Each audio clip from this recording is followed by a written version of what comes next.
Good evening, folks. Thanks for coming in. Sorry we're a wee bit late, but I just found out that Hannah's an F1 fan, so we were doing a wee bit of F1 chitty chat, and lost kind of track of time as you do. But so anyway, welcome in. Hope you're having a good week. We are joined again by this lovely young lady, Hannah Richards, or AKA Hannah Hodge. How are we doing, Hannah? Very well, thank you, Scott. How are you today? I'm all right. I'm all right. The heat waves died down. I think you guys are Oh, still getting hammered, but I'm so glad that it's been a little bit cooler the last couple of days. So since Sunday, we've been given bit of a break in the Midlands from the constant heat. But last Friday was the hottest day. It was we had overwhelming to say the least. The Brits, we don't like it if it's hot or raining or snowing, do we? We just don't like the weather. No, I do. I like the heat. I do like the heat, but sometimes, I mean, I think it was last Thursday was our warmest day. I think it hit 30, Yeah, um, 29, 30, something like that. And it was just, there wasn't any, it's going to sound daft, there wasn't any air, there wasn't any wind or nothing, there's no and breeze, is there? Yeah. we're in a new build. Well, it's nearly 2 years old. It's about a year and a half old. Our house. It's a bungalow, but with kind of old fashioned houses, they were designed to sort of, you know, not keep the heat out, but not to retain the heat. These days, new builds are designed to retain, the heat when you That's can get right. central heating on. So this Yeah. place, we had two fans running in the bedroom, and it was still like an oven, Yeah. and Yeah. there was Same just with us. no escape. But he's a Same with meant to us. be getting hammered again. I even had a chat with a Brazilian lady last week who was saying she was enjoying the weather, but that it's a different kind of heat here in the UK. She said it is different. She said it feels hotter because there's no It breeze in is. certain It's areas. Sarah actually said that to me because I've been abroad a few times, and Sarah said to me the other day, how come, we hate the heat here, but people love it abroad? She said, because it's a different kind of heat over here. We're no used to it. Yeah. There's young Craig in, but Hi abroad there. it's and it says 9 times out of 10 when you're abroad, you're by the coast, you're by the Yeah, beach, so you're getting that kind of cool sea air kind of coming in, yeah. Dangerous and for me, that is though, Scott. I get burnt and I don't even realise it's happening. That's the problem with the sea breeze, isn't it? I've done that. I've done that a few times, Hannah. You spend the day in the beach, and it's Ah, nice and cool. You think, oh, and you come back and your back's like a strawberry. You know what I yeah. mean? You think, Yeah, um, can't even touch the bed sheets. It's like red raw. So yeah, I hear that. Don't touch me. Don't come near exactly. me. Stay about 6 feet away from me. You know what I mean? I Oh, hear that. Nothing. You try not to bump into people outside or like that. And it's like, I know don't it's come near horrible. me. You know what I mean? There's But nothing anyway, anywhere. we're not here to talk about the weather, are we? Everyone's talking about the weather this week, though, aren't they? So I think we can get away with it for a bit. But Aye, I think actually Scott has what? Scott has more skin to burn than most. I think he needs to explain that comment a little bit more, don't you, Scott? I think he means up top. I think Oh that's dear. what it means. Um, aye, so so tonight we are going to be discussing. It's a place where Sarah and I first started out. We spent, we've done quite a lot of their investigations as well. We've done, film there, worked with Jamie Kistorf. We're going to be talking about Edinburgh, particularly Greyfriars, Mackenzie Tomb, Yes, Covenant's Prison, and the Black Mausoleum. yes. So I think it was last week, about a week and a half ago, you did a video. It was, Scott, yes. Because it's fascinating, really, that this is a story that really only started in the 90s, didn't it? In Mm-hmm. law, it's when the homeless man broke into the Black Mausoleum and fell through the floor of the tomb. And that's when the reports of the poltergeist essentially started. The scratches on people, the whispers in the graveyard. So I think I found it quite fascinating because most of the time when it comes to haunted graveyards, haunted graves, haunted tombs. It's a story that tends to start in the Victorian era, but this Mm-hmm. one didn't. And that's what really grasped me about the Mackenzie poltergeist case. And of course, I did visit Edinburgh a couple of years ago. It was, well, I visited it a couple of times, but my most recent visit was about 18 months ago now. And I did go and see the Black Mausoleum and have a look around the Covenanters jail area as well in Greyfriars Kirkyard. And it's just such a fascinating area, so atmospheric. So yeah, that's what inspired me to do a video on it really, and just try and get some people's opinions on what they think about the actual story and the origins of it and whether there's anything The, to it. well, the Black Mausoleum isn't Mackenzie's tomb. Yeah. The Black Mausoleum is actually in the Covenanters prison. We've done a lot with Jamie Christoffel, who's the world's leading expert on, Greyfriars, Mackenzie, etc. And we've been in the Black Mausoleum many a time. The Black Mausoleum is actually the resting place of the Dundas family, who were a well-to-do family. Very rich, very well respected, did nothing whatsoever, no connection to Mackenzie. The tomb in the kirkyard is the Mackenzie tomb. This is a story, people, my wire keeps getting caught in this blooming chair. 2 seconds. Somehow it's oh, sorry, Scott. I was going to say somehow that's managed to get referred to as the Black Mausoleum, didn't it, by tourist operators, I think. And is that because it was modelled? Was it modelled on another temple or something that was? No, it was Mackenzie himself that designed the tomb. Yeah, he designed his own tomb, and the reason it sits where it sits is Mackenzie wanted him and his family after death to be able basically to view the city, as it related to rest kind of thing. But it's a lot of tour companies. Except City of Death, I'm going to emphasise it because that's the one Jamie Christoffel runs. There's our Laura, and hello, and you're not feeling great tonight, but I say hello. Hello to you, dear. Hi, Laura. But the amount of stuff, I actually did a show with Jamie, I think it was 2-3 weeks ago, because he mailed me about this other Facebook post claiming the Black Mausoleum was in Mackenzie's tomb, blah, blah, blah, and he's right. So we had a chat and said, we'll just do a show about it to put it to rest, pardon the pun. Finally, the Mackenzie tomb was designed by George Mackenzie himself. George Mackenzie was the Lord Chief Advocate to Charles II. And he was the top legal man in Scotland, basically. He was a lawyer. He studied law. He was very, very intelligent. He was a very, very intelligent man, and he ended up, being the top judge in Scotland under Charles II, basically. He actually didn't spend a lot of time in Edinburgh. He spent most of his time in London, Westminster, in London. That's where he actually died. Yes, I read about that. Yeah. And they brought him back here to lay him to rest in the tomb. But it is very annoying. One theory that it gets called the Black Mausoleum is because of the roof. It's black through, just went black through time.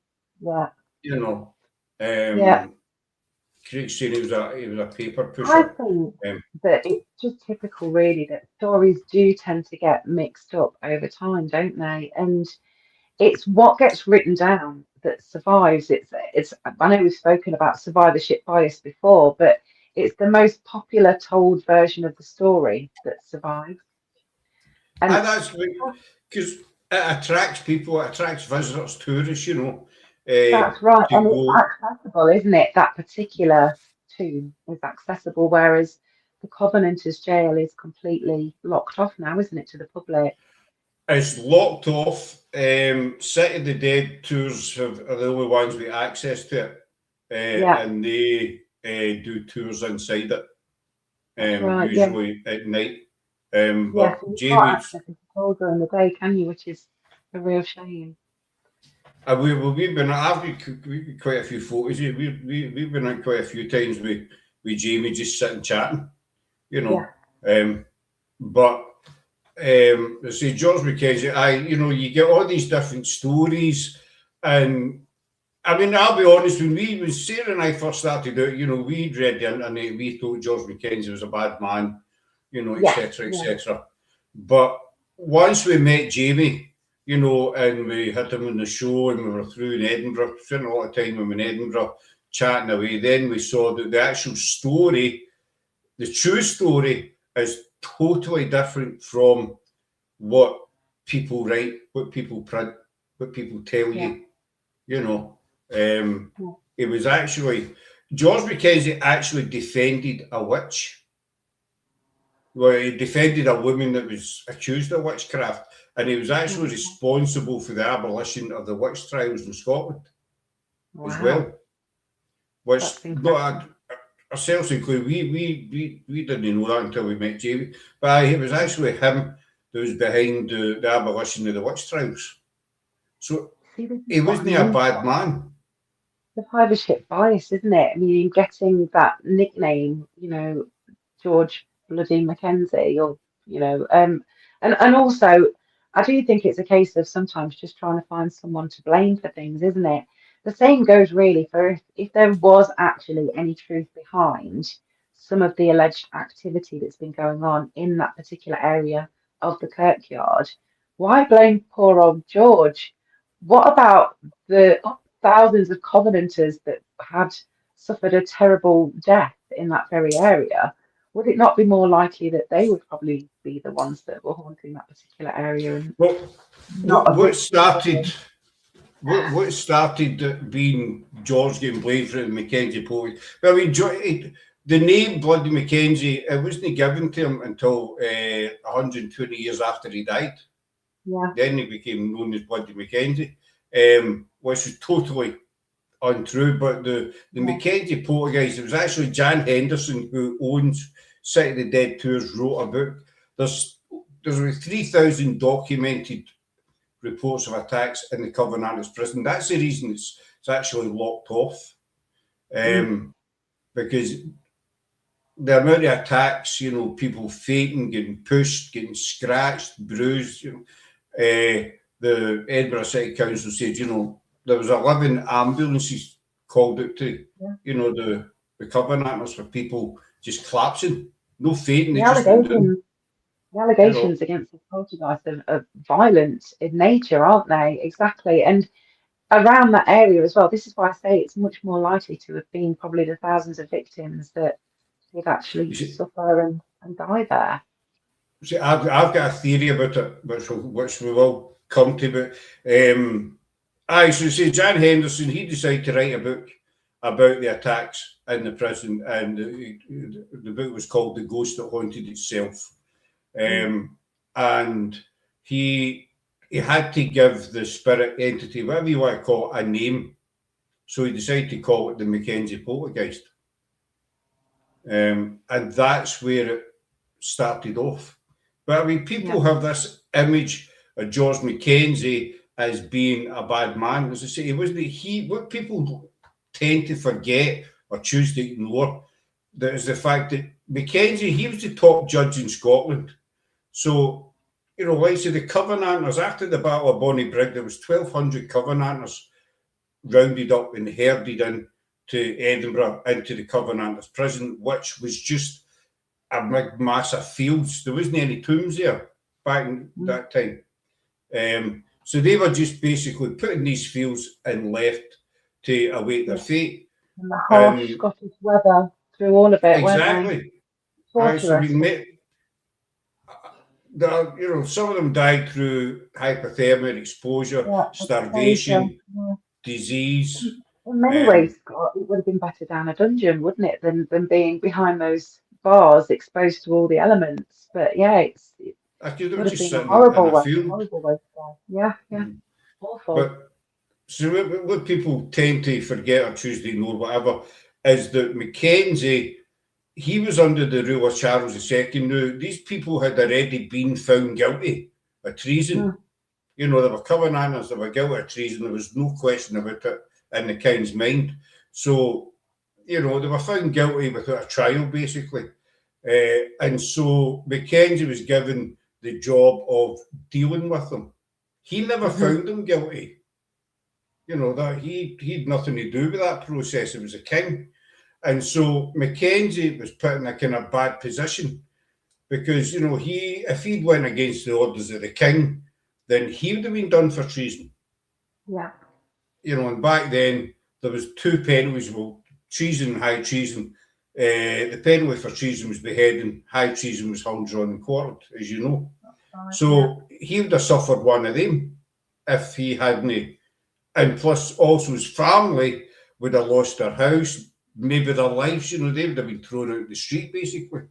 So at the end of the day, Mackenzie really didn't have much option but to go along with, because let's face it, you know yourself, Hannah, down through history, the king has the last say.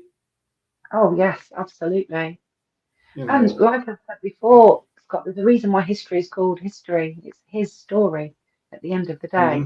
It's what gets written down, what gets recorded, and quite often what gets written down and what gets recorded is to suit a particular agenda, isn't it? Whether that's political or otherwise, or to suit someone's power trip or whatever it is that they want to achieve, that tends to be what was written down back then. And that was, you know, that's the story that we're left with today. And it's rarely the truth, really, or, you know, rarely all of it anyway. Well, so it's fascinating to learn more about George Mackenzie. So yeah, thank you so much. That's found that really interesting. And I do want to visit the Covenanters prison area. So if you ever do get a chance to go again, let me know and I'll be up to Edinburgh. Well, we're want to get through Edinburgh the next couple of weeks, and the thing is, Hannah, you know, back then, as I say, the king had the final say, and it wasn't a case of, you know, if the king says, right, you know, he's guilty of treason, behead him. It wasn't a case of somebody else saying, well, do we need to behead him? Can we not just lock him up? Maybe there was no give way, there was no, you know, leeway. It was a simple case of, right, treason, beheading. And Mackenzie knew this, you know, and he really did not have much choice in the matter, you know, because they were also, it was just simple treason because, you know, the Covenanters were totally against what the king. Well, they weren't against the king. Well, it was well, they were Presbyterians, weren't they? Wasn't it that they didn't like him taking over the church ultimately? Aye, I mean the Act of the Covenant was signed in 1638 in Greyfriars Kirk, and people were basically saying, "Look, we like you as a king, but we want to follow our own religion." Yeah. You know, stop messing about with our religion, basically. But again, the king, he saw this as treason, no chance. Covenant started a war, yada yada yada, and that was, you know, and George Mackenzie was, you know, he was just tasked with the job of dealing with him. He did actually manage to get some freed, you know, I don't know how many, but the Mackenzie tomb, Mackenzie is in there, and he's the only coffin that's not been disturbed. Wow. There is down the bottom level is a plague pit down the bottom. The bodies were just basically thrown in, and then the second level you've got Mackenzie, and there's another family in. I can't remember the name of them. There's another family in there as well, and then obviously you've got the ground floor basically. When you look through the grate, that's the bit you see. And when you look to the right, you'll see there's a metal grate over the stairs, and you down the stairs, that's where the coffins are right underneath. And then you get the homeless man who stood on the floor, and obviously the floor was rotten and went right through and fell into all the remains of the bodies. And that's when it all started. That's when it all started. And I've got a theory on it. Or was it, Scott? What's your theory? Well, the the other family's name begins with an R. I can't remember, Craig, what the family's called, but there is another family in with the Mackenzies. I need Mr. Google. Mr. Google probably will tell us. I cannot, because the amount of times we've done Greyfriars and posts and all the stories with lives on it, and I can't Is it remember the written on name. the tomb? Might be written on the tomb. I've got some photographs from when I went last Above year. the So tomb, yeah. I know the name Mackenzie's written above the tomb. Yes, that is. Yeah, yeah. Because it was him. It was actually he designed it for him and his family. Yeah. I can't mind the name of that. Pardon me. Don't eat mashed potatoes no long before you come on the show. You get the riffs. I remember that. So my theory, and I emphasise this is just a theory, and I've chatted with Jamie quite a few times about this, and he tends to think it's very possible is that the spirit entity, whatever you want to call it, inside the Covenant is actually one of the guards. Now, the guards back in the day, they were tasked with guarding the Covenanters, were known to be notoriously brutal. They would hand out daily beatings and executions, just randomly. They'd come down to somebody and just and they just, beat the hell out of them, or they murder them basically. So my theory is one of the guards that still sees this area as his. The reason it started, again, my theory, after the tomb was broken into, I think is because we all know that spirits can travel, and spirits can see what's going on about them. That Mackenzie was basically their boss. And so when his tomb was broken into, maybe this spirit guard, whatever, saw this as a mark of disrespect to his boss. Because Mackenzie was held in very high regard by everybody around him. So I thought maybe this guard has seen his tomb getting desecrated, and that's what's peed him off. And that's why the attack started happening. So anybody, not everybody, but a lot of people who get into the Covenanters prison are fair game to this, spirit. We did do an investigation in the Covenanters a few years back, and we were inside the actual Black Mausoleum doing the investigation. And we picked up on a male spirit who basically didn't want to talk to me. He wanted me out. He wanted to talk to the girls. Okay.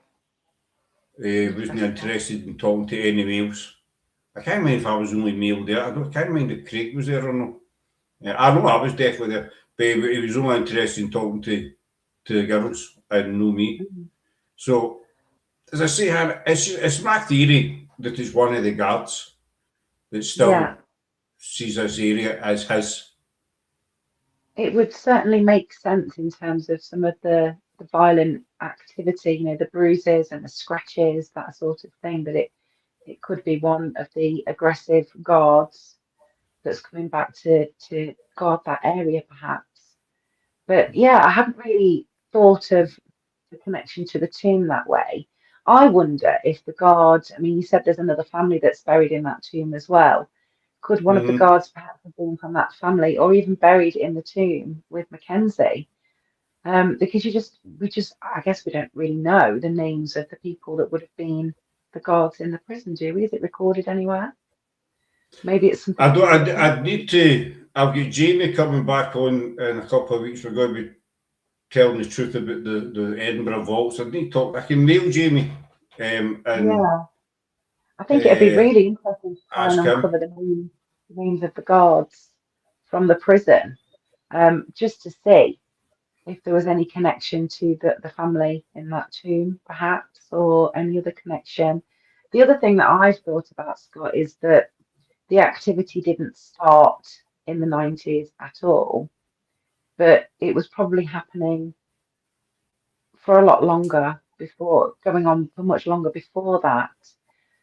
But people just didn't really talk about it. And I have seen this happen in cities and communities where you get a lot of hysteria and you get a lot of sensationalism around the Victorian and Edwardian kind of period. But then around the war and after the war, people just don't talk about ghost stories. It wasn't really until the 80s and 90s, I think, again. Well, maybe after the Enfield poltergeist story hit the news, but then even it quietened down a little bit after that. I think until it became mainstream on television through things like Most Haunted, that really people started to talk about their paranormal experiences a little bit more openly. Because people were just being ashamed, weren't they? Or they'd think, oh gosh, somebody's going to think I'm a crazy person and get carried off by men in white coats. So I think a lot of people, certainly in the more traditional communities like Edinburgh, would have been a little bit more tight-lipped about these things. Probably with the Lockhart family that's in the tomb. The Lockhart family. Right, okay, thank you, Craig. I am going to have a little look into the guards in the prison and see who they were and see if there's any connection with either the Mackenzie family or the Lockhart family. That's really interesting. I don't know what the connection is. There's my wife saying hello from Craig Tara. She's on holiday with her daughter, with the wee one, and Sarah's family. Craig Tara's a haven, caravan park. Have a lovely time. Well, she went yesterday and she's back on Friday, but I'm taking the dog over tomorrow. Very nice. He's going for a sleepover, so I've got a dog-free night. I mean, so I'm so happy about that because he's been hard work, you know. He's a wee Jack Russell. We love him a bit, but sometimes he's, you know, when he's. I had a major cleaning. I took a cleaning fit the day and done the daughter's bedroom, the kitchen, and we've got a wet room. And so I'm pulling all the crap out, and he was, you know, trying to just grab everything. And I told, no, you're going your pen. You're going your pen till I get this done because I'm fed up chasing you around the living room with, you know, an empty back toilet or whatever it was. Just into everything, not pen, you know. But when you think about it, Hannah, Greyfriars, you know, the estimation is 500,000 bodies in Greyfriars. Yeah. You know, the first burial was in 1562. It was never meant to be a graveyard. It was only because the original burial ground was St Giles Kirkyard, but then that became full. So the authorities petitioned Mary Queen of Scots asking if they could use Greyfriars as a burial. And so Mary, you know, she granted a charter saying, you know, yeah, fine, you know, go ahead. So the first burial was in 1562. And you know, there's plague pits and everything in there. And there is we've investigated Greyfriars twice, I think, before we found out about the ban. Edinburgh City Council banned all investigations years ago, but we didn't know that, you know. And the only thing. No, I know I'm keeping it, I'm sticking to it, so fingers on lips. Fingers on lips. No, honestly, we did not know. The first time we did it was with ex-friends who were already investigators, and I was just starting out. And they said, oh, we've done Greyfriars before, come along. This is before we met Jamie. And it was only after we met Jamie that we found out the investigations were banned. But I told Jamie, you know, look, we've investigated there, but we didn't know. Because he's based in Greyfriars. You've investigated there, but only recently and only since the reports of the homeless man breaking into the tomb and everything else cracking off there. And I do think, you know, before paranormal investigations became more popular and more mainstream, realistically, who was hanging around in graveyards at night time, unless it was for some kind of nefarious purpose, in which case you wouldn't be hurriedly reporting that you'd seen a ghost or that you'd been No, scratched by something unseen. So I do you'd be think keeping that, quiet. yeah, so I personally don't think there's a connection with the tomb or what happened with the homeless person at all. I think that what happened with the homeless person is just what shone a spotlight on probably decades and decades of hauntings going on in that particular Hmm. area that have just been going on quietly and under the radar because there weren't swarms of people going to investigate the site like there were from the 90s onwards. That's personally what I feel anyway, Scott. But that's another theory to add into the pot, isn't it? It is, and that's a great thing about the paranormals. Is everybody's probably got a different theory, a different story, different ideas, views, etc. It's like Hannah, and so, Yeah, and sometimes we may not agree with everybody, but we might we both be right on this. It could be the God that's been there all this time, but just not that's just connected to the truth. that's just my Mhm. theory because as Jamie Yeah. says, I mean he's been there for I want to say 19 years, and the guy is an Mm. expert. He's the world's leading expert on it, and he's very, Yeah. very. I'll need to get you on with Jamie once because he's very, very passionate and he can tell you names, dates, times, the works. We've spent a lot of time with him, Oh, I love people and like that. You see, with my perimenopause, Scott, dates and names and times just float out of this brain. So I need to write it. I'm lucky if I remember my own name or what I've had for breakfast this morning. Most well, days, to be honest. I I'm quite forget. I do get quite forgetful myself, but no, Jamie, Oh, he's a walking encyclopedia, and we've yeah. spent a lot of time with him. And great, I actually wallpapered his office for him free of charge. You know what I mean? Didn't Oh, even dear. get a Well, pound on no, it. I'd love to chat with him. I mean, what I do think now is I feel quite sorry for poor old George Mackenzie. I feel like he was a scapegoat in life and he's been a scapegoat in death as well.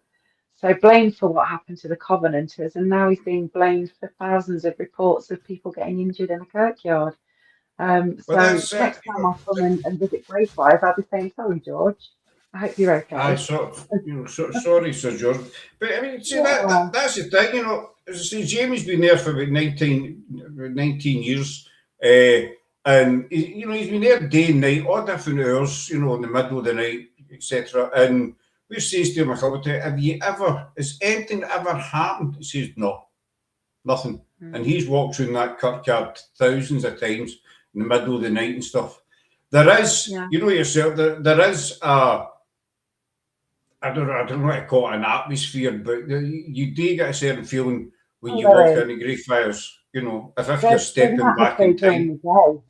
There's an atmosphere you during the know. day, let alone at night time. And it's a world famous graveyard, though, isn't it? It's a world famous kirkyard now, not I only but because of Mackenzie, but because of Greyfriars Bobby. That has to be probably one of the most famous pet stories in the world, doesn't it? So, and to be perfectly honest, that's one of the main reasons that I wanted to go and visit the kirkyard in the first place was did to. you rub the nose of the dog? I did. I've You got did, some photographs of yeah.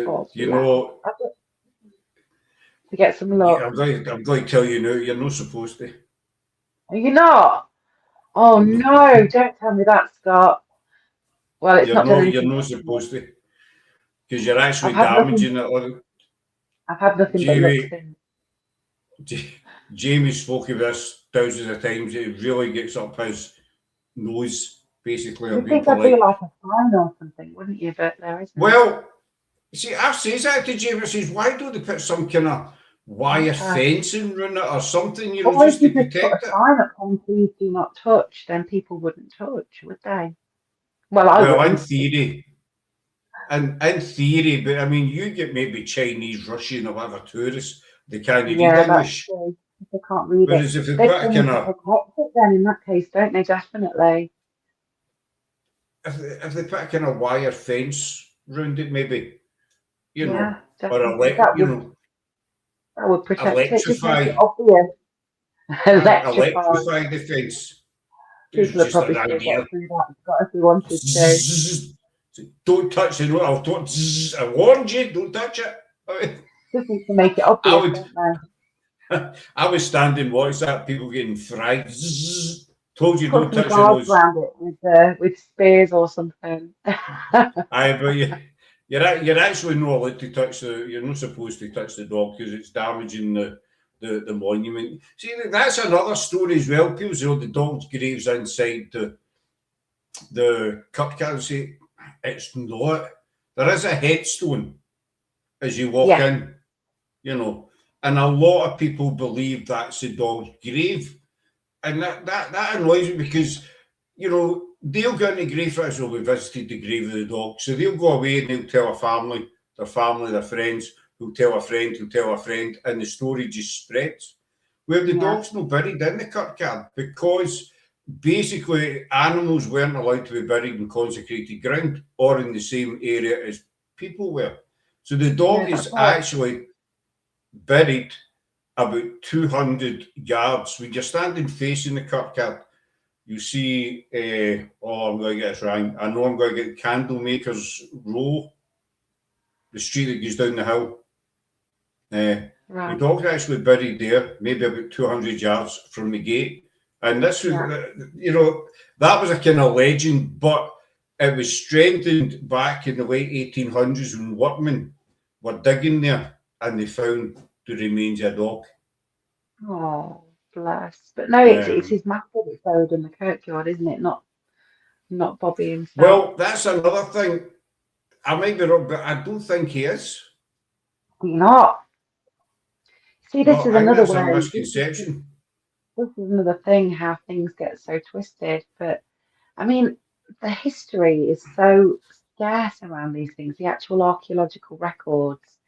It's just folklore that survives, isn't it? And how stories can get changed over the years. It fascinates me. It's the same as, the story about the 200 Covenanters on the ship. Have you heard that one? No, I don't think I have, Scott. 200 of the prisoners for the 1200 were put on a ship that was bound for the West Indies for hard labour or something. Right. And so the ship left, this is true, the ship left Leith docks along with 2 escort ships, but the ship sank off the coast, off the Orkney Isles coast, and what was said to be a storm. So there was actually 2 things that didn't quite fit. One was, if the ship was headed for the West Indies, why did it turn north? Why was it heading north? Why was it not heading south? The 2 escort ships returned to Leith port to say that ship sank in a storm.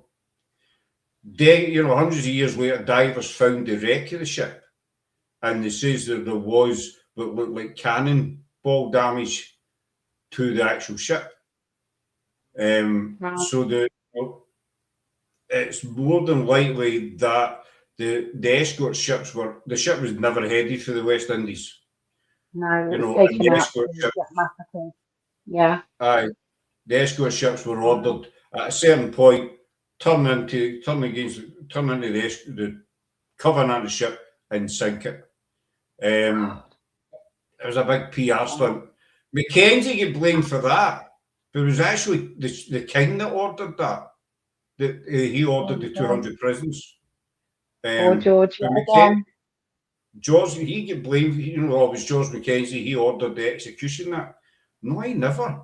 The king ordered that these 200 people be sent to the West Indies, and then a few days later, the escort ships returned, or the ship sank, because nobody's going to question the king. No, of course not.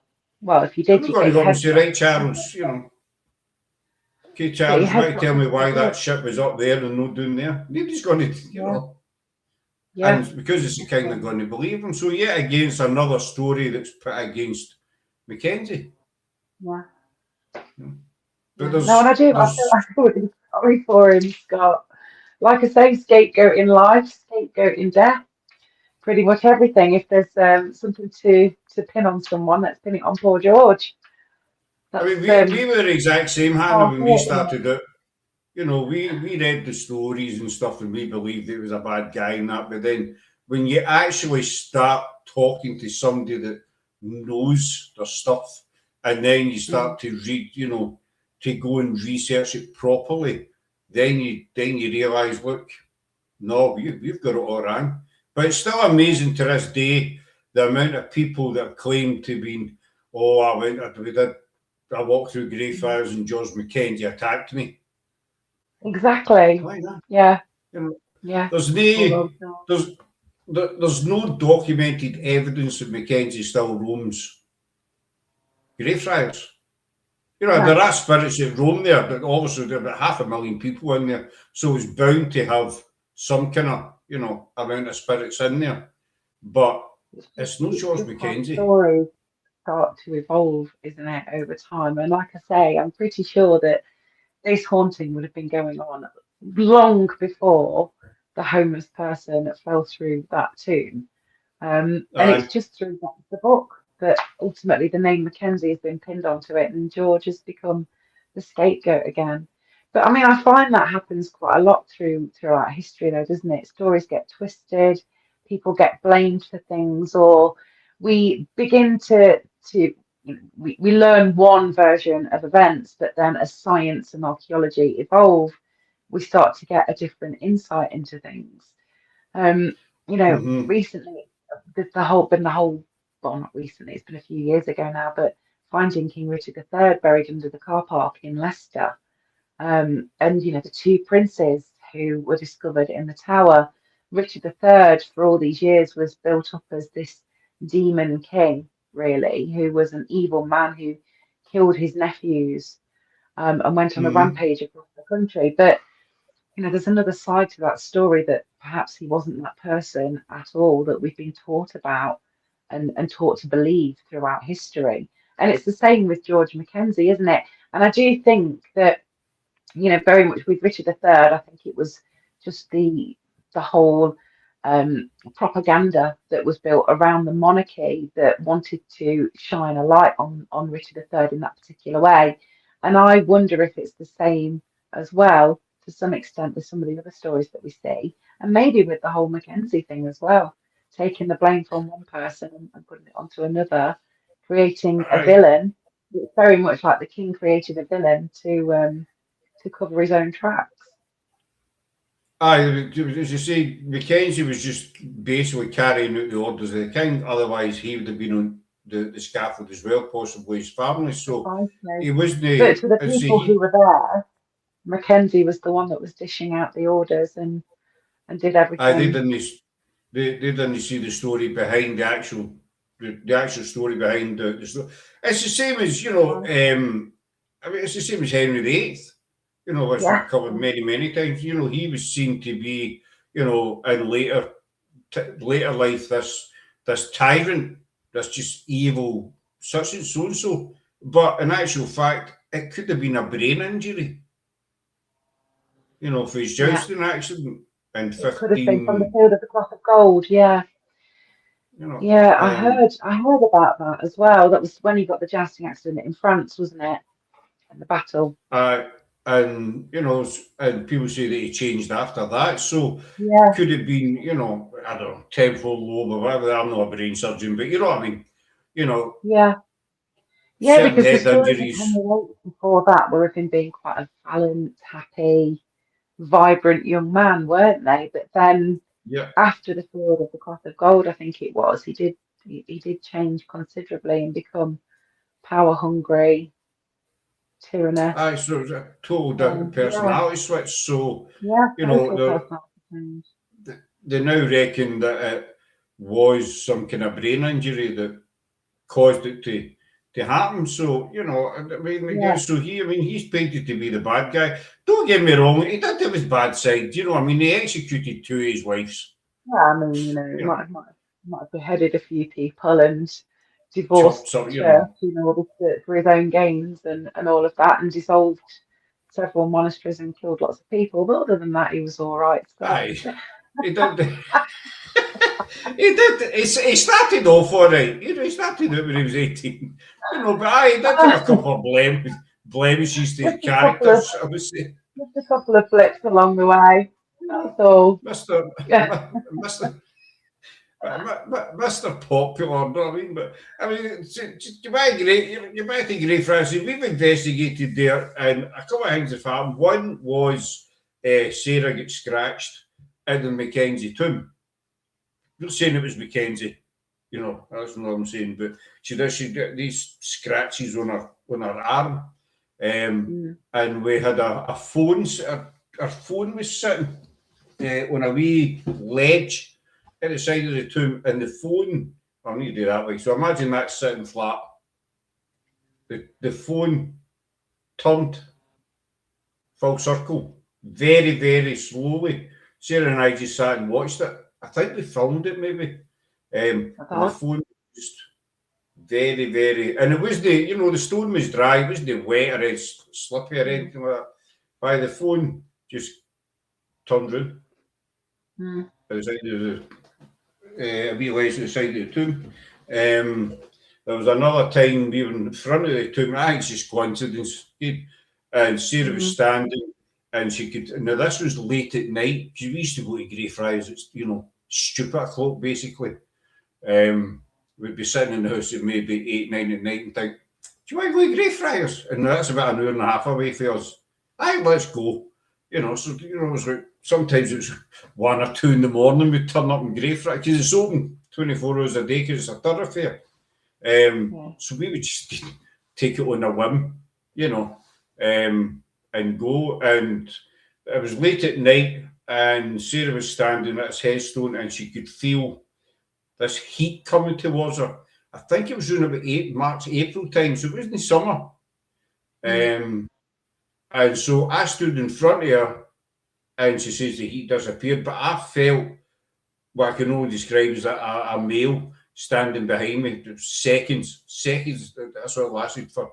I thought there was somebody standing behind me, turned round, there was nobody there, and that was it. But you're talking maybe 5, 10 seconds, but she felt this heat coming towards her, but there was no reason for the. And that's the only thing. We did investigate at the Flodden Wall once, 3 in the morning, and the only thing we got was 2 flat batteries. That was it. Our batteries just totally, they were full, but that's quite common. The batteries were meant to last, I think it was like 90 minutes each. They lasted each between 15 and 20 minutes. Yeah, that does happen on investigation sometimes, doesn't it? Things just, your batteries just get drained for no apparent reason. It's very bizarre. That's happened to me a few times as well. But the bugger thing was that we just started buying stuff, and so we only had one camera with 2 batteries. That's all we had. And so we're about an hour and a half away from Edinburgh. So, batteries were flat. We thought, well, we could have charged them in the cab, but it took an age to charge. It's like charge a battery in a car. Yeah. I thought, right, what we got to do now? So I think my phone, always remember it, my phone had 56% in it. So I decided to use my phone, but that just went as well. So I thought, right, let's go home. So we did, So was it supernatural? In your opinion then, Scott, is Greyfriars haunted? I see that's. I don't think it's haunted. You don't think the churchyard's haunted at all? I don't. I believe there are spirits there. You can feel yourself when you walk in, but it's no haunted to the fact that people have reported being scratched, seen black dark shadows walking about, blah blah blah. It's no, you can walk. I spent many an hour in Greyfriars night time, and it's very peaceful, but you know that you're being watched. So I don't know if you count that as a haunting. I mean, some people would count that as a haunting, and I think that there's certainly been countless reports, hasn't there, that would suggest that that area could be haunted by something or someone.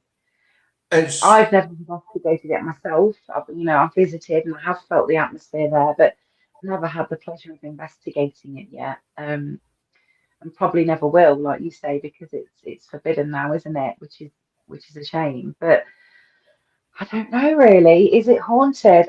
I think there's probably definitely something to the accounts. I mean, the early ones in particular, because there were multiple witnesses, there was quite a lot of consistency between the accounts, and that's what made them compelling. The later accounts probably less so, because of the aye. hysteria and how that time things have kicked in. Once you've heard something, suggestion and all of that. Um, so I think it probably was haunted. Whether it still is a question I can't answer. But I would say that it probably was haunted at some point in time. I That would would be say my theory on it. I would say that there are spirits that roam there, but Yeah, is it the most haunted kirkyard in the world?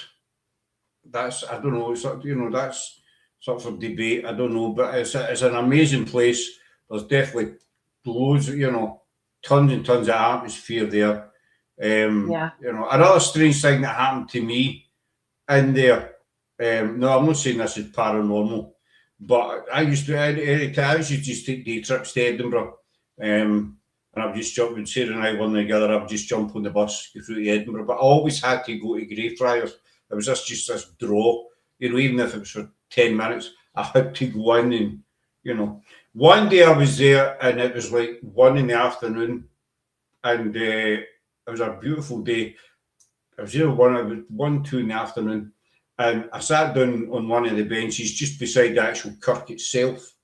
And I was just sitting there, and it felt like maybe half an hour. I was sitting there. I looked at my phone, and it was about 5 o'clock. I'd been sitting there for at least 3.5 hours. right. But Wow. Okay. I thought that can't be right. That's not right. Because I remember getting into the kirkyard and it was maybe around about the 2-ish mark.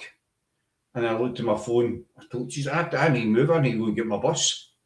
But it didn't seem like three plus hours. Wow. Okay, that's interesting. Some kind of So, time slip. I thought. well, somebody said that to me before. I said, well, I don't know. All I can tell you is what I experienced. I'm not saying it was a time slip or, maybe I was abducted and then dumped back on the bench. I don't know. Could you There's have read somebody the there. time wrong? Could you have read the time wrong that you got there, or you No, convinced that because it was 2 o'clock? No, because I remember the time, because the time I'd got the bus for Glasgow, it takes about an hour, and I came off at the bus in Princes Street and walked straight up. And so I got the bus about lunchtime, just about 12-ish. So, and that's the first place I went was Greyfriars. So, with the bus trip and then the walk up, you're talking maybe 2 hours at best, an hour 45. So it was around about the 2 o'clock mark that I was there. But the time just, I don't know where it went. I cannot, I can't explain it. I'm not saying it was paranormal, but I was like, please, I need to go. I need to go get my bus. I mean, Time flies when you're having fun, doesn't it? That's the thing. it does, but no, it's an absolutely amazing place. And there is spirits that roam there, but it's no George Mackenzie. Yeah, Yeah, I it's think I definitely would. no. I would agree. I would agree with you on that one. But the next time we're home to get through there during the summer. So how quick can you get up here actually?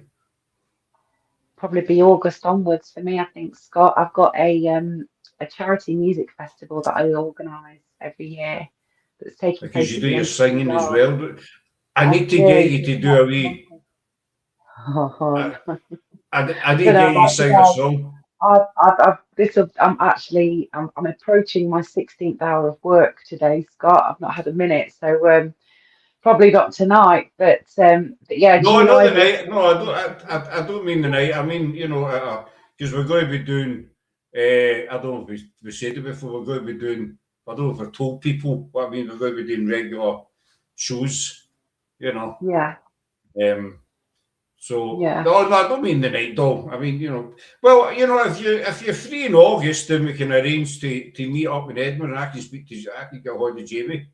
And he that'd is be a really brilliant. nice down to earth guy, and you can spend literally hours Fantastic. chatting to him.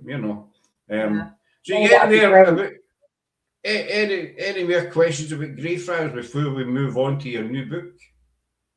Not about Greyfriars, I don't think, Scott. I mean, it's been fascinating learning a lot more about George Mackenzie in particular tonight, and it's given me a whole new view on it. I mean, obviously there was some research that I did, and this is why I put the video out there asking people the question, what's your opinion about this? Because there's so many conflicting accounts, there's lots of misinformation, things aren't documented correctly. According to some historical accounts, George is in the tomb. According to others, he's in the jail. According to some others, nobody really knows where he is. No, And there's there's no. lots of misinformation out there in archives. So it's been There is. fascinating There, to get there's to the bottom see, of George the actual. Mackenzie. George Mackenzie is not in the Covenanters prison. George Mackenzie is in the tomb, the Mackenzie tomb in the Kirkyard. The Yeah, Dundas family are in the Black Mausoleum, as it's been called, in the Covenanters, and they had no connection to George Mackenzie whatsoever. yeah, But exactly. And yet, this information is out there so readily available and even given that's on ghost tours in Edinburgh through the actual kirkyard to the public. This is the information that's passed on. So it's fascinating, really, and it makes me want to do a whole another video setting a few things straight. So, but yeah, I it think you was so should. I interesting. think you Thank should. you, Scott. But But yeah, no more the questions real about guy, Greyfriars. the right guy to contact is Jamie Christopher. He's on Facebook, and if you're right away, I mean, I'm not an expert on it by far. There's no chance anywhere near it. But we have done a lot there, and it's all a lot of it is thanks to Jamie. So Mm, I mean, you can contact Jamie anytime, and he'll tell you the best places to look. Internet yeah, wise or book wise, whatever. And brilliant. you know what you get with him is the truth. You know, Yes, um, yeah, because and it's I can so well even hidden, isn't it? That's the thing. But I no, can thank you. contact him and say to him that you might be getting in contact with him. He's definitely the man to, no offence to anybody else who does the tours, they all do their job, and I know quite a few of them do have a script and all the rest of it. They don't do their own thing, but if you want the real facts about Greyfriars, etc., then Jamie Christopher's your man. He's the man. Yeah. Lovely. Thank And you, Scott. he's a man. I mean, anyway, before we wind up, tell us about your book. Great, I'm going to get this wrong. Grace Dew. No, Dew. that's Is that how you absolutely say it? bang on with the Was it? pronunciation. Yeah, Graceview Priory. So it's just a little booklet that I've written about Graceview because it's a place that I've been fascinated with ever since I was a little girl. It's in the parish that I grew up in. It's an Augustinian priory that was founded in 1239 by a lady called Rowena de Burden. And she's a fascinating lady in her own right. There's lots of myths and legends and stories surrounding Rowena. And nobody really knows where she's buried either, which is a whole different legend in itself. But the priory was dissolved by Henry VIII in 1538, as were many other monasteries and priories over the years. And it was then left to a bit of wreck and ruin after the Beaumont family purchased it. It was turned into a Mm-hmm. manor house, but then it was just totally abandoned and left to ruin. So now it's this romantic ruin at the side of an A road in Leicestershire that's recently been taken over by the Friends of Graceview Private Trust. So they are starting to look after it. But the ghost stories associated with this place are stories that I've grown up with. My family have had lots of experiences at Gracedue because it was so local to us. Lots of our friends had experiences at Gracedue. We hear lots of different stories, so I decided to collect them all together and present them in a little booklet. And it is such a fascinating place. They did a medieval fair there last Sunday where they had archery reenactments, they had people fighting in armour, sword fighting. There was lots of stalls, and it was just such a good day to be amongst these incredible ruins. And I just felt really Hmm. lucky to have them so close to me, really, in Leicestershire. But yes, that's what my book is about, this incredible place called Gracedue. So if you do want to learn more about it, including the infamous 1950 story where the Midland Red Bus saw the White Lady, the infamous White Lady of Gracedue in the bus shelter, and pulled to let her on board, only to see her vanish in front of their eyes, then you can find that story and lots more in my book that's available on Amazon. You hear because you do a lot of videos. Hannah's on TikTok as well, folks. You know, just Facebook, and she does a lot of videos. How do you choose your stories? Because you've always get something different. You know, it's never you get some of these pages on Platter. What do you call it in TikTok? Pages or I accounts don't or really know, whatever it is. profiles, I guess. Yeah, profiles Um, maybe. and How do I choose my stories? Wow, that's a good question. A lot of them I grew up with, Scott. So they're things that just pop into my head I have a lot of stories floating around in my head that I know I want to talk about. And I've written a list of things that I want to talk about. So every time I get an idea, I write it down. And I've got a list as long as my arm. And I'm working my way down this list. So as we speak now, right. I've already got the next 2 months worth of videos prepared for TikTok and for Facebook because I've already written the scripts from this long list of stories. So it's things like our conversation today will inspire me. I'll probably go and write on the list now another video about George Mackenzie. A conversation that we had before we even started live tonight was about Formula One. It I've already was. It thought about was. that now as an idea to go away and look into any paranormal stories related to Formula One because I'm pretty convinced that there will be some. The world, yeah, I just exactly. The World that's for the Cup this benefit of your fiance, so you can see. for the conversation. Yeah, exactly. I would love that. But no, the World Cup's been on this week. It inspired me to look into paranormal related football stories, and there were plenty of them, including the fact that Harry Kane had apparently been cursed by a witch doctor this week. And then the witch doctor Right. released his legs, and that's when he was able to then score against Panama. So I did a video about that because it was just the timing was right for me to do that. I was inspired to do that by what was going on in the world. So I get my ideas from multiple sources, but probably the most random place that I get some of my ideas is for my YouTube series for the Ghost Map.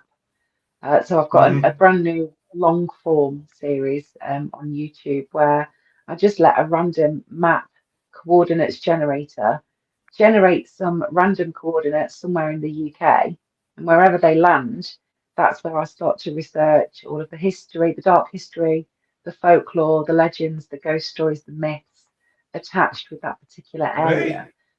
And some of the stories that I'm uncovering are absolutely fascinating. I was in Fraserburgh in Scotland last week. Been there, Well, I mate. wasn't You personally there, but that's where I was researching. What a fascinating place that is. I ended up discovering stories about haunted lighthouses and sea monsters, amongst other things. So, you uncover something different every single week. Because one of my theories is that you're never all that far from something unsettling or from a ghost story or something old. no, Um, you you're never far away from it. I mean, that Fraserburgh, beautiful. I drove through that. Still lived in Fraserburgh, Fraserburgh, Peterhead, or that kind of East Coast. yeah, Aberdeen and what have you. It's beautiful. And there's loads of haunted, stories and legends and everything, up there. As you say, you're never really far away from anywhere. no, Because I mean, Loudon Cut, for instance, literally 10 minutes for us. That's where we get married as well. and you know the evidence we've had for there is unbelievable. You know, it's when people turn. I like to know your theory on this. It's when people turn around and say, right, I saw one on Facebook the other day, and I was going to comment. I was going to bite, but I thought, no, I'm not going to bite. You know, we investigated the most haunted pub in Britain. And that really, I don't know how you feel, but that annoys me for the simple fact is you feel like saying to them, have you been to every pub in Britain? Every single one. How do you know that that's the most haunted pub? Do you know what I mean? There's so many places that claim to be the most haunted pub or hotel or whatever, don't they? But I mean, I don't think we really can say what the most haunted anything is, can we? I suppose we could weigh it up based on the number of reports that we've got, but that would take us a very long time to figure that one out. It's not if you can score it, you know, well, they've got 2 spirits and that pub's got 7. Yeah. You know, you don't score them at 10 or something. That one's got a highwayman, so that gets 20 points, whereas the maid down the road, that's a 2. Sorry. That's true, you know. Whereas that one up there's got, you know, got 2 nuns and a vicar. We don't even start with that story. You know what I'm saying? That's a whole different story, that is, Scott. That's a whole different show. 2 nuns in a brothel. So people argue over that all the time, don't they? They want that title of most haunted. Another thing with pubs is the UK's oldest pub. I mean, the amount of times that I've heard that, there's a couple of pubs in Nottingham that fight over that title, both in the same city. There's the old Salutation and the old Trip to Jerusalem. And I think both claim to be the UK's oldest pub. But then there's also another one in Leicestershire called the Belper Arms that claims to be the UK's oldest pub. So which one is it? I suppose we don't really know. That's it. I mean, up here you've got the Drovers Inn up at Loch Lomond. Yeah. You know, that's it. I went into inquiry with investigating the whole area. Aye, you know, because that was famous for sheep. That's how it got its name. Because the drover is an old word for shepherd, basically. And Pictish stones being recovered from that particular area as well, weren't there, I think, Scott? Yeah. So that whole area has got a tremendous ancient history and lots of lore associated with it. Yeah, associated, not just the actual inn. You know, my friend Ellie, she visited Scotland a couple of years ago with her 2 young sons, and she visited the Drovers Arms, and she took a photograph in there and said, "Oh, we've just stopped off in the Drovers." And I said, "Oh, that's a really haunted pub. Did you know that?" She had no idea. It was super haunted. Well, I went in. We were passing it one day, and I went in. We'd actually been up at the Glenfinnan viaduct. You know what that is, don't you? I don't know.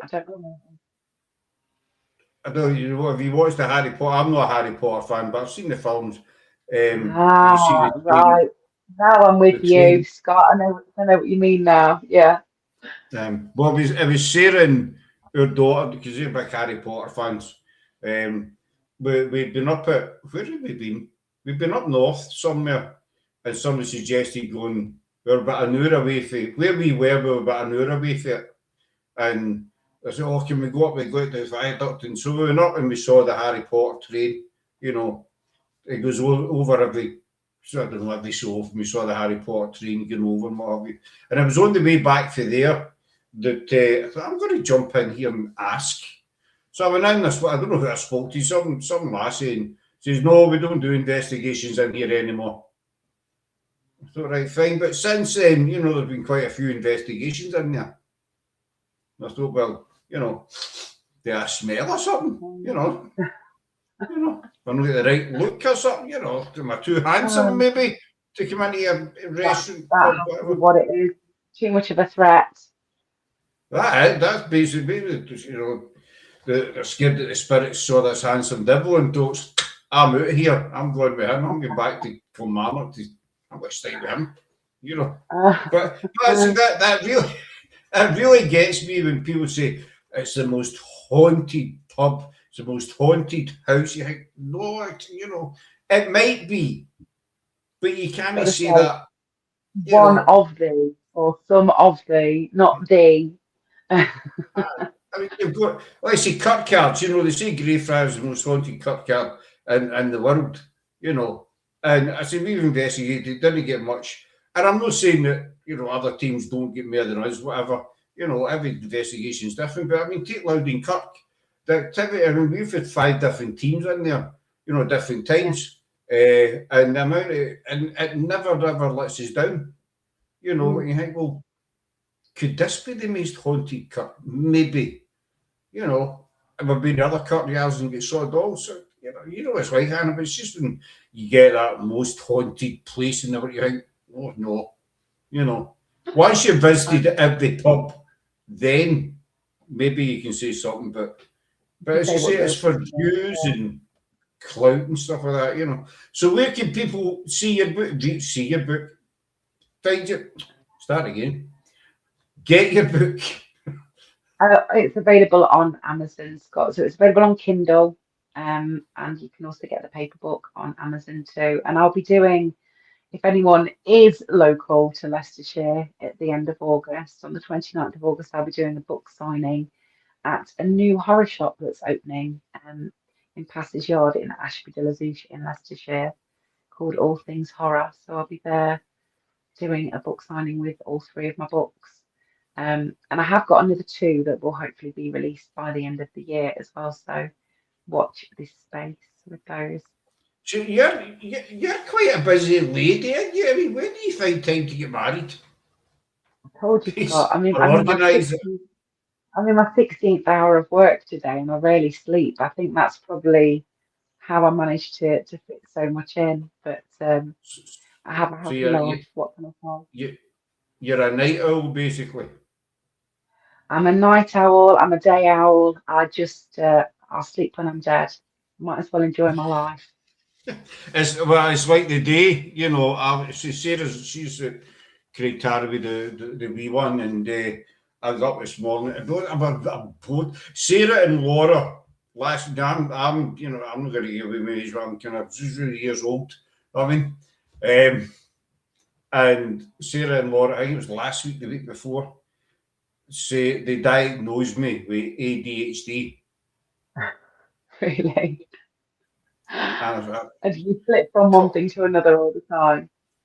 It's constant, and I'll be cleaning the kitchen, then I'll see a mark maybe in the living room, for example, or I'll remember, I need to fix that washing, or I sound like a right house husband, don't I? But you know what I mean? And maybe I'm the same. Maybe I'm the same, Scott. Maybe that's why I've always got to be doing something. And well, I tried to do a test the other night. We were in bed, and I'd done a couple of things during the day and said, like, you're definitely ADHD.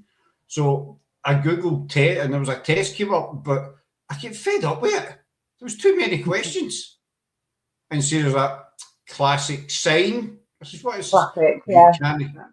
Finish a test. I said, because there's page after page after page. I'm not doing this. So that's a classic sign. So the day Laura, I'd done the wee, I vowed I wasn't doing my 10-year-old's bedroom until she came back, but I went in and gutted it today.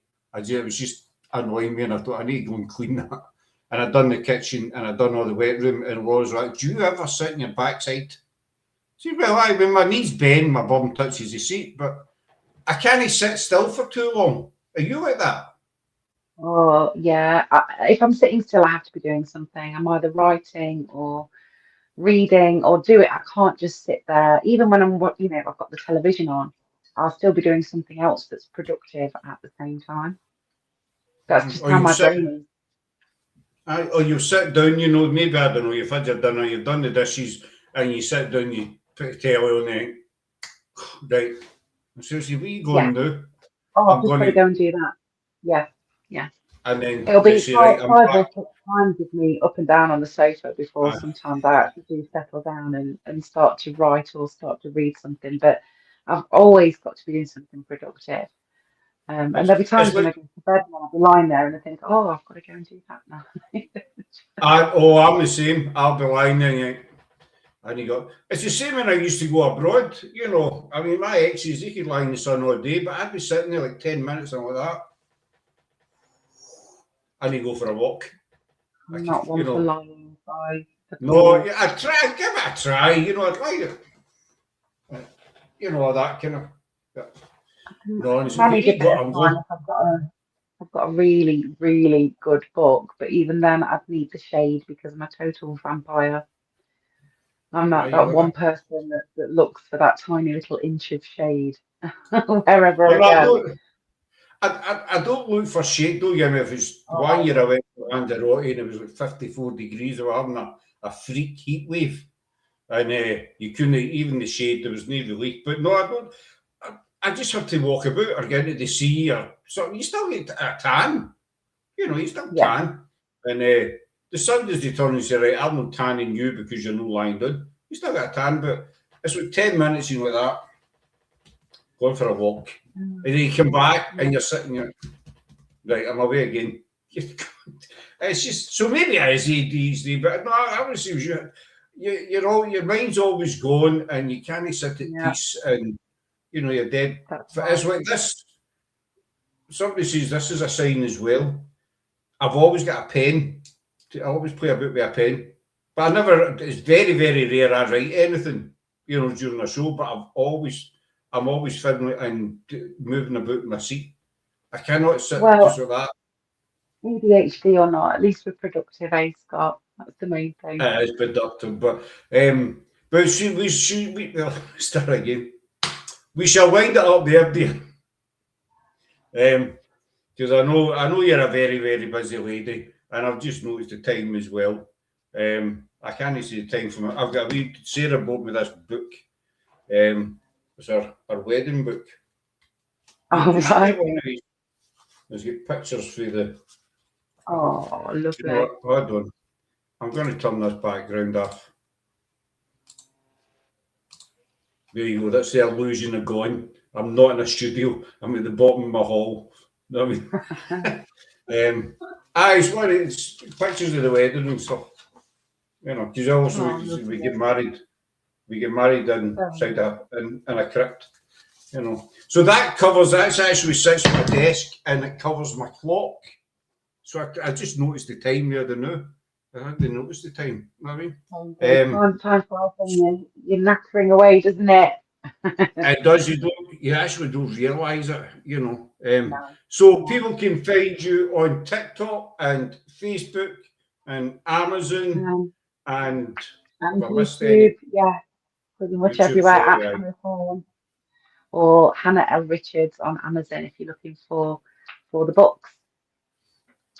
Exactly. So I'll keep our body just for a wee second after we come off. So give Hannah a look up. You will be seeing her again because we're going to be doing regular shows, Paranormal Chit Chat. And our next show, we talked about doing the origins of sayings, as in, pardon me, you know, Saved by the Bell, you know, stuff like that. So we can make our next show about that if you want. That sounds good to me. Yeah, let's do that, Scott. I'll start brushing up on some of my old sayings. I write that on your list as well, so your list will be down to there now. What, brushing up? Probably will, yeah. And there's lots of inspiration from tonight's conversation, for sure. Well, I'm glad I was of some help here. I'm by no means an expert. There's only one expert in my book, and you know that's Jamie. But you know, you pick up A, B, and C. You know, be spending time with them, and you know the rest. You know, visiting places that, but by no means. But I'm glad there was of some assistance, shall we say? You know what I mean? Definitely. So we're going to wind up there, folks. Give Hannah a look up, and you will be seeing her again. I'm back on tomorrow night with Kathleen from Unlock Paranormal, and then we're out investigating. We're meant to go out last night, but Craig was feeling under the weather. We're going Thursday night to a brand new location. Well, it's an old building, but it's a new location for us. And And as far as we're aware, it's never been investigated. So we will be going live on Facebook around about 8 o'clock. I don't know, some between 8 and half 8 probably. Weather, that's the way thing. You're all right down there, Hannah. We have to say weather dependent. You don't. We do. We do. Weather dependent. If you're indoors, it doesn't really matter. Well, I think we say it more than you do actually, so I think we win. Oh, I don't know. I don't know. Maybe this is something that we can have a look at our next discussion, can't we, Scott? Who says which nation says things more than others? Maybe. Aye. Or who first discovered you can milk a cow and what exactly were they doing at the time? I've definitely had that conversation a few times. It does make you wonder, but who discovered you can eat an oyster? You know, there's that many things we take for granted that you just don't you think, why, who did discover you can milk a cow? You know, and how did they discover it? You know, it's a bit of a shady person. But we're going to wind up there. I'll just keep nattering. I think that's a sign AD, that thing we're talking about as well. You just don't shut up. Know what I mean? So thanks for watching, folks, and we shall see you. Us two will see you again, and I'll see you tomorrow night. And give Hannah a big look up in our different platforms. That's the word I was looking for. Platforms. Right. So bye now. Bye. Thanks everyone. Bye.